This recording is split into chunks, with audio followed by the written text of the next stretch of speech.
Imagine Mumbai के किसी sidewalk पे कोई आदमी अपने हाथ में 10 रुपए के सिक्कों को देख रहा है और ये सोच रहा है कि क्या वो आज के रात खाना खा भी पाएगा या नहीं। और वो दूसरी तरफ किसी कॉर्पोरेट एम्प्लॉय को देखता है, शायद आपके जैसा, जो अपने आईफोन पे किसी से बात करते हुए ये कंप्लेन कर रहा है कि 1 lakh per month isn't enough. 1 lakh की सैलरी मुंबई में सर्वाइव करने के लिए बिल्कुल भी काफी नहीं है। वहीं पास के ही एक बिल्डिंग में कोई बिजनेसमैन अपने 10 करोड़ के लॉस को देख रहा है और एक फेलियर की तरह फील कर रहा है। और उसी शहर में एक बिलियनर स्ट्रेस्ड आउट है क्योंकि उसकी नेटवर्थ, जो कि ऑलरेडी किसी स्मॉल कंपनी के जीडीपी जितनी है, वो 20% से कम हो गई है। हर कोई भाग रहा है पर कोई भी कहीं पहुंच नहीं रहा है। 140 करोड़ लोगों की इस कंट्री में गोल पोस्ट सिर्फ मूव नहीं होता, बल्कि इस तरीके से डिजाइन किया गया है ताकि वो आपके रीच से हमेशा बाहर रहे। इस वीडियो में हम डिकोड करेंगे कि exactly how much is enough, कितना पैसा चाहिए आपको रिच फील करने के लिए, and how much it cost to stop surviving and start living. First of all हमें ये डिफाइन करना पड़ेगा कि रिच का एक्चुअल में मतलब क्या होता है, क्योंकि ज्यादातर लोग इन 3 चीजों में कंफ्यूज हो जाते हैं: comfortable, rich and wealthy. Comfortable वो पोजीशन है जिसमें आपके बेसिक एक्सपेंसेस कवर हो रहे हैं और कुछ लग्जरीज भी कवर हो रही है। आप स्ट्रगल नहीं कर रहे हो, आपकी रातों की नींद हराम नहीं हो रही है, लेकिन फिर भी आप अभी भी अपने टाइम को ट्रेड कर रहे हो पैसे के लिए। दूसरा पोजीशन है रिच। ये एक ऐसा पोजीशन है जिसमें आपके एसेट और आपके इन्वेस्टमेंट काफी हैं आपके लाइफस्टाइल को सस्टेन करने के लिए। इस पोजीशन पे पैसा आपके लिए काम करने लग जाता है और आप पैसे के लिए काम नहीं करते हो। आपके पास में टाइम की फ्रीडम होती है। और तीसरा स्टेज है वेल्दी। ये एक कम्प्लीटली डिफरेंट यूनिवर्स है। इस पोजीशन पे आप मल्टी जनरेशनल सिक्योरिटी क्रिएट कर देते हो, यानी कि आप, आपके बच्चे और उनके बच्चे, इन सभी की फाइनेंशियल लाइफ ऑलरेडी सिक्योर हो चुकी है। ज्यादातर लोग क्या चेस करते हैं? इंस्टाग्राम वाली lifestyle, luxury car, foreign trips और बाकी सब। लेकिन ये सिर्फ एक्सपेंसिव कंफर्ट है। इनफैक्ट ये डेंजरस है, क्योंकि ये बाहर से तो सक्सेस जैसा लगता है, लेकिन एक्चुअली में इसमें कोई भी फाइनेंशियल सेफ्टी नहीं है। आप सिर्फ खर्च कर रहे हो, लेकिन आपके पास में फ्रीडम नहीं है। तो फाइनेंशियल फ्रीडम की वर्किंग डेफिनेशन क्या होनी चाहिए? इसकी वर्किंग डेफिनेशन होनी चाहिए when money stops controlling your decision, यानी कि जब पैसा आपके डिसीजन को कंट्रोल करना बंद कर दे, तब आप एक्चुअली में फाइनेंशियल फ्रीडम तक पहुंच चुके हो। और एक एवरेज इंडियन इस नंबर से कितना दूर है, उसके लिए हमें जूम आउट करना पड़ेगा और एक ऐसे नंबर को देखना पड़ेगा जो एक्चुअली में काफी शॉकिंग है, और वो है इंडिया की एवरेज सैलरी। इंडिया की एवरेज सैलरी है 27,000 पर मंथ। ये एवरेज है अक्रॉस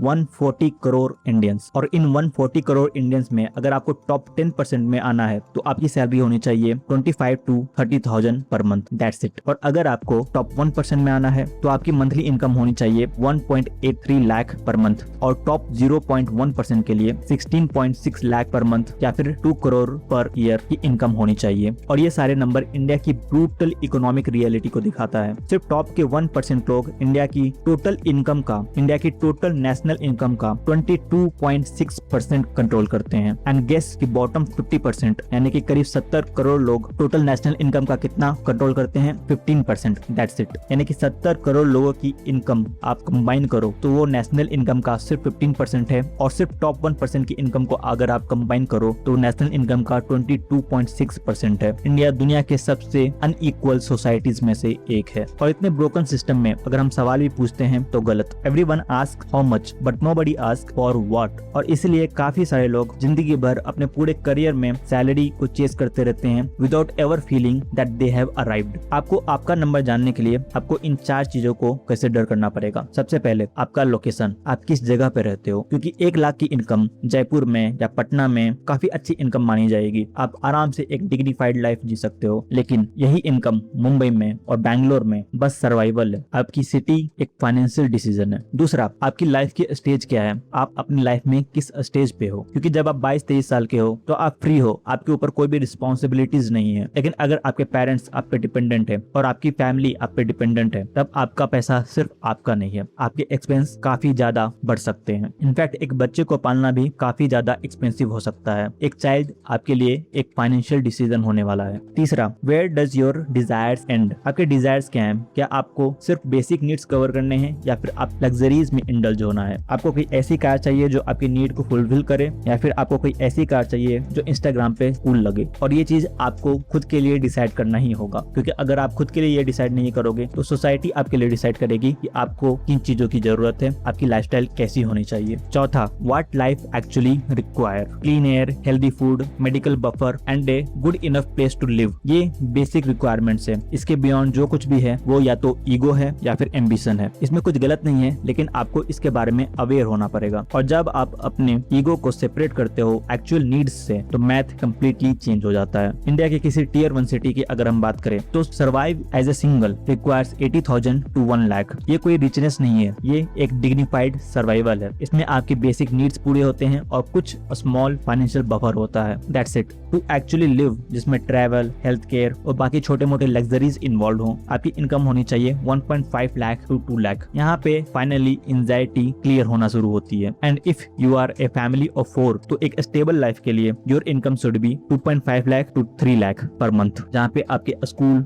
एक वेकेशन, एक बढ़िया इमरजेंसी फंड और कुछ इन्वेस्टमेंट इंक्लूड होते हैं। But if you are earning 2.5 to 3 lakh per month, you are already in top 1% of Indians. लेकिन यहाँ पे एक ब्रूटल ट्विस्ट है। हाई इनकम सिर्फ आपके मंथली एक्सपेंस को कवर करता है, आपके सिर्फ मंथली बिल्स को कवर करता है। हाई इनकम फ्रीडम को बाय नहीं करता। फॉर एक्चुअल फाइनेंशियल फ्रीडम आपको सिर्फ इनकम की जरूरत नहीं है, आपके पास नेट वर्थ होनी चाहिए। और एक टियर 1 सिटी में एक कंफर्टेबल लाइफ को सस्टेन करने के लिए, जिसमें हाउस, एजुकेशन, हेल्थ केयर और कुछ लग्जरीज इन्वॉल्व हो, आपकी नेटवर्थ कुछ इस तरीके की होनी चाहिए। एक कंफर्टेबल मिडिल क्लास लाइफ के लिए 2 to 5 करोड़, एक अपर मिडिल क्लास लाइफ के लिए 5 to 8 crore, and for the entry level rich it is 8 to 10 crore. And if you want to be truly rich, जहाँ पे आप पैसे के बारे में सोचना बिल्कुल ही बंद कर दें, वो नंबर है 25 करोड़ प्लस। और यहाँ पे 10 करोड़ लिक्विड एक ऐसा मैजिकल नंबर है जहाँ पे आपके पास में एक्चुअल में पीस ऑफ माइंड होता है, और ये 1% से भी कम लोगों के पास में है। ये काफी हार्श रियलिटी है, पर इस इकोनॉमी में ये मैथमेटिकल ट्रुथ है। पर यहाँ पे एक्चुअली में क्या मैटर करता है? यहाँ पे एक्चुअली में ये मैटर नहीं करता है कि टॉप 1% कितना कमाते हैं या फिर रिच की एक्चुअल में डेफिनेशन क्या है, क्या रिच क्लासिफाइड किया जाएगा। यहाँ पे ये मैटर करता है कि आप क्या बिल्ड करना चाहते हो, आप अपने लिए क्या लिमिट डिसाइड करना चाहते हो। क्योंकि जब तक आप अपने लिए लिमिट डिसाइड नहीं करोगे तब तक हर एक इनकम, हर एक सैलरी इनसफिशिएंट ही लगेगी। आप ज्यादा से ज्यादा कमाते जाओगे लेकिन फिर भी आपको ऐसा फील होगा कि आप कहीं भी पहुंच नहीं रहे हो, आपको हमेशा लेफ्ट बिहाइंड ही फील होता जाएगा। क्योंकि ये ट्रेडमिल कभी भी रुकता नहीं है, ये बस तेज होता जाता है। जो लोग एक्चुअली में रिच फील करते हैं उन्होंने अपने लिए डिसाइड किया है कि उनके लिए इनफ का मतलब क्या है, उनके लिए कितना अमाउंट काफी है, और उन्होंने अपने आप को एक इंस्टाग्राम की फीड से कंपेयर करना बंद कर दिया है। क्योंकि इंस्टाग्राम फीड इस तरीके से डिजाइन है ताकि आपको लो फील कराया जाए। जो लोग एक्चुअली में रिच फील करते हैं उन्होंने एक और चीज किया है, और वो है फाइनेंशियल ट्रैप्स को अवॉइड किया है। अगर आपको जानना है कि वो फाइनेंशियल ट्रैप्स क्या हैं तो इस वीडियो को चेकआउट कर सकते हो। तब तक के लिए